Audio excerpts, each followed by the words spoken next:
Hello and welcome back to another video, and today we're going to be looking into the unique Excel function. So what we have here is some dummy data where we've got 5 different IDs, and as you can see one of those IDs has been duplicated. So 112 has been duplicated.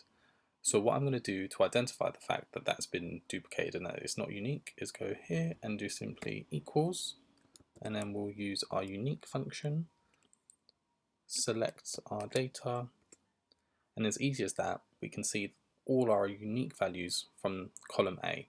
So you can see that from 112 all the way down to 115, that is our unique values, and obviously 112 has been duplicated in our data set.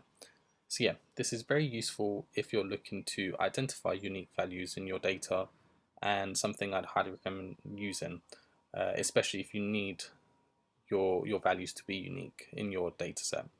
So yeah, if you like this video, please like, subscribe and comment, and I'll catch you in the next one.